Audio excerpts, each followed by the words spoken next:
In 1841, 5 Japanese fishermen survived a shipwreck. By the laws of their country, survival was the crime. His name was Manjiro, 14 years old. A small coastal village on Shikoku. His father had died when he was 8. By 14, he was already working the boats to help feed his family. Japan in 1841 was sealed. For more than 2 centuries, leaving the country had been punishable by death. Returning was the same crime in reverse. The law made no exception for accidents. A storm drove his boat off course. Days passed adrift at sea.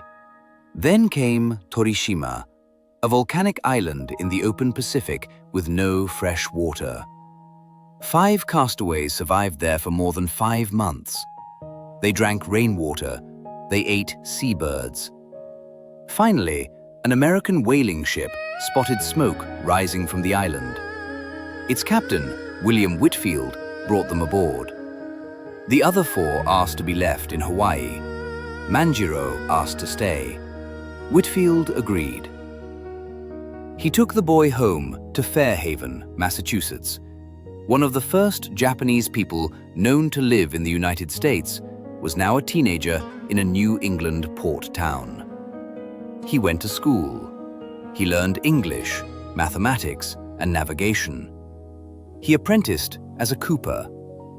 For 6 years, he lived as Whitfield's ward in a country that had never planned for someone like him to arrive. Every year in America made returning home more dangerous. Every skill he learned became another charge against him. At 19, he signed on to another whaler, the Franklin, commanded by Captain Ira Davis. Mid-voyage, Davis lost his mind and was put ashore in Manila. The crew elected a new captain. Then they elected a new boat steerer, a harpooner, an officer's position. In 1847, the crew of an American whaling ship voted a Japanese teenager into command. When the voyage ended, Manjiro wanted one thing: to know whether his mother was still alive. To get home, he needed money. He went to California during the gold rush.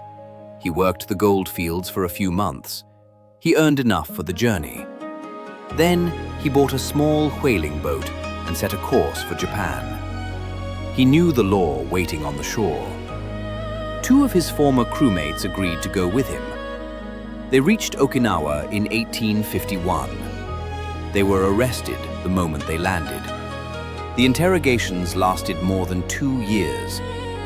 Okinawa, then Nagasaki, then the Tosa domain. Officials examined every place he had been, every word he had spoken, every American he had met. Under the law, the sentence was death. The sentence was delayed. In July 1853, 4 American warships entered the bay at Uraga. They were commanded by Matthew Perry. They carried a letter from the President of the United States demanding that Japan open its ports. Japan had no answer, no fleet capable of resisting them, no diplomats who spoke English, no officials with any real knowledge of the country making the demand. There was one man in Japan who understood all of it. He was still a prisoner. The interrogation room emptied. Manjiro was summoned to Edo. He was given a surname. A fisherman had never had the legal right to one. He chose the name Nakahama after his village. Then he was granted samurai status, direct service to the shogun, the rank of Hatamoto. A boy arrested for the crime of returning home became an officer of the state that had once prepared to execute him.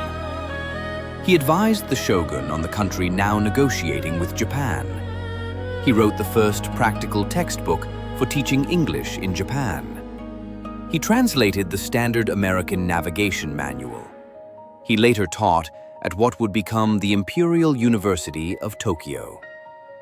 In 1860, Japan crossed the Pacific for the first time in more than 2 centuries. Manjiro was on board. He was the only person on the ship who had ever made the crossing before. The senior officers ignored most of his advice during the voyage. He died in 1898. Systems survive by enforcing rules, until survival requires breaking one. An American captain broke the conventions of his profession to raise him as a son. An American crew ignored every convention of rank and origin to vote him into command.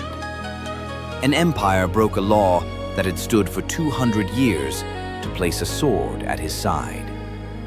He did not defeat any of them. They needed him alive. The country that had built itself on keeping men like him out discovered that it could not last without one.